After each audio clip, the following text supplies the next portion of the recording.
Champions of Norrath was an amazing action RPG for the PS2, expanding upon the Baldur's Gate Dark Alliance formula and providing hours of pure hack and slash fun. What if we took that already successful formula and applied it to the PSP? Yep, that's the whole premise. Are you sold yet? Well, I was, so I decided to give Untold Legends Brotherhood of the Blade a try.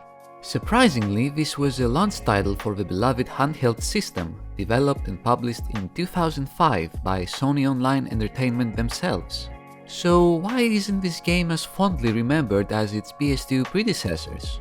Well, to be fair, Brotherhood of the Blade isn't as polished or engaging as the Champions of Norrath or Dark Alliance series, but even so, it's still a remarkably fun game given the limitations of the PSP.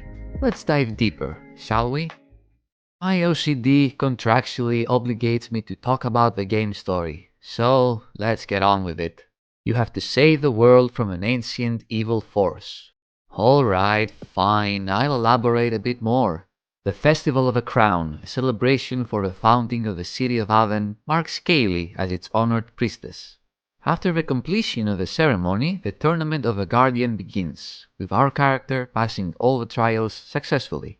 No time to celebrate the victory, however, since a bunch of spiders invade the local inn and bite Kaylee and Overseer Lysetta. This causes them to become corrupted by a dark disease that twists their minds.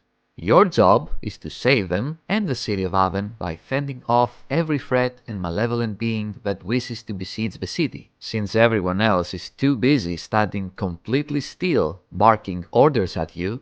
All the better for me though, since all I want to do is kill monsters and grab some loot. We have 4 classes to choose from, which cover most of the typical RPG archetypes. You can be an alchemist, who uses facts, logic, eldritch science, and various concoctions to defeat her foes. A druid, who is a glorified hippie, summoning tumbleweed and fart clouds to save his biodisposable hide. A knight, who practices the ancient form of combat known as hitting things with a sword until they die. He can also use bows for some reason.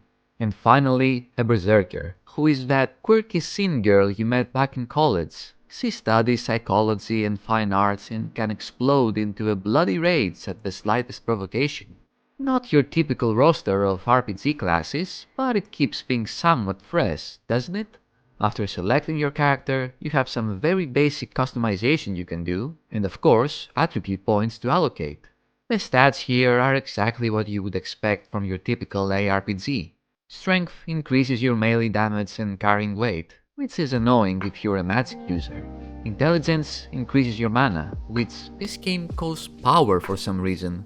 Dexterity increases your ranged weapon damage, and stamina increases your total health.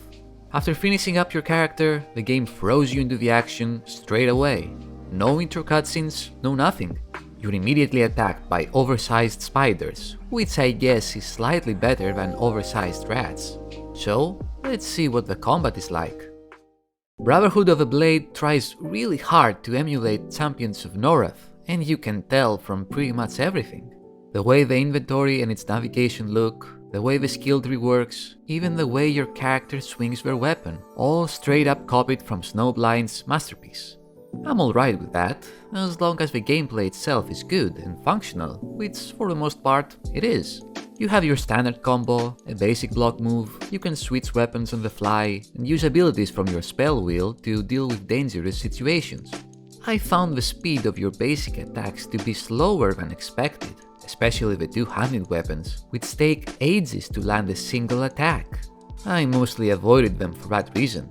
Using a sword and shield playstyle though doesn't mean you're safe, since blocking is as effective as your shield's defensive ability and the enemy's strength. This means, at the start at least, you're gonna get your ass kicked a lot. I chose a knight, which is a pretty beefy class health and strength wise, and even the tutorial enemies managed to mess me up really quickly. Yeah, the enemies are relentless, they just swarm you and attack you constantly, much faster than you can fight back, mind you. Besides the melee enemies, there are other types of foes which are far more frustrating. Ranged enemies love to pick you off from a distance greater than you can see them, and they love running away from you even more. Many times I had to chase a mage down across 3 rooms to finally get them. And while you're chasing them, they of course have enough time to pelt you with almost unavoidable attacks. But the most infuriating of them all were the suicide bomber dogs, which aggro to you from across the entire dungeon, sprint at max speed towards you, and as soon as they touch you, they explode. This isn't Serious Sam, and I can't zoom out the camera to prepare myself. It's extremely annoying and unfair.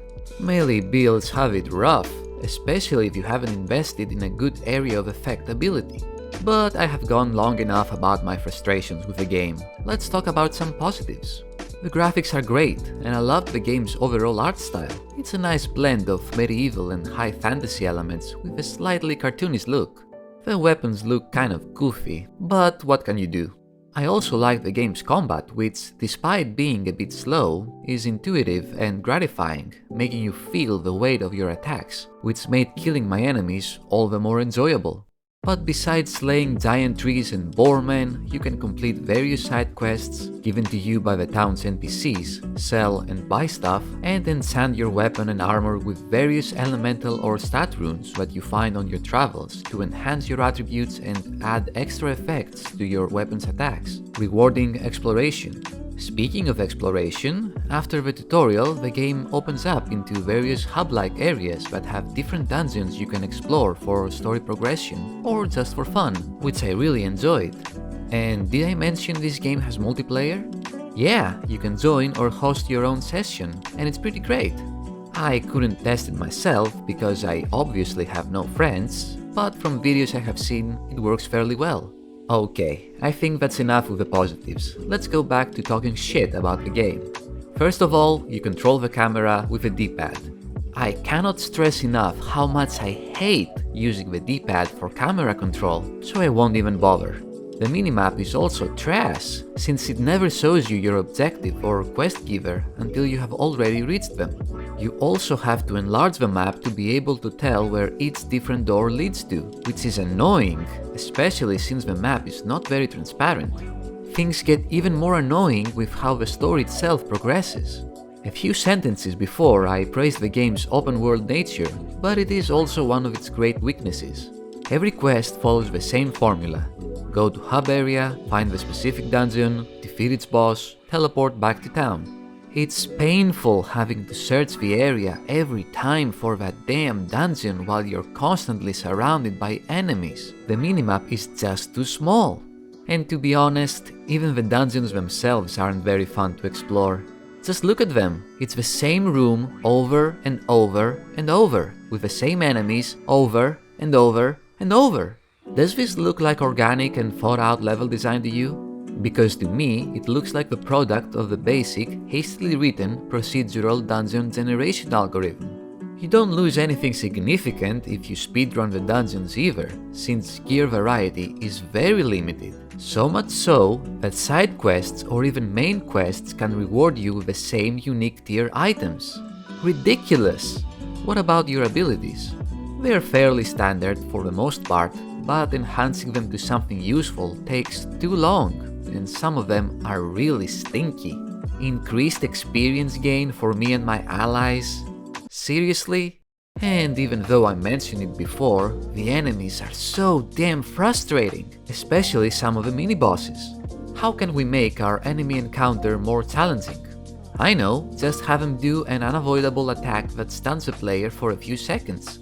That will burn through your health potion supply nice and quickly, and if you're surrounded by enemies when that happens, you're just dead.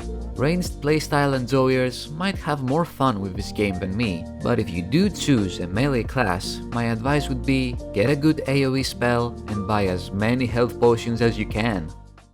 I'll admit, I was a little harsh with Brotherhood of the Blade, but in actuality, it's probably the best ARPG I have played for the PSP. Is that saying much? Not at all. The PSP has only around 5 ARPGs in its library. But it doesn't matter, since this is still a very fun and enjoyable game. Yes, the dungeons and loot are bland, the enemies are frustrating, and the skill trees are pretty underwhelming. But the combat is fun and feels good, the gameplay is engaging, and the game's open-ended nature is an interesting novelty. Even though it's pretty unpolished, I'd recommend you give this game a try. If you like Dark Alliance and Champions of Norrath, you'll like this one too. Just play with no sound on though, the game's music is so bad, words cannot describe it. Anyway, that's all I had to say about Untold Legends, Brotherhood of the Blade. Thank you very much for watching, I hope you enjoyed it. Leave a like if you did, comment your thoughts below, and subscribe for more stuff. You know how it goes. Have a great day, and until next time, take care and have fun.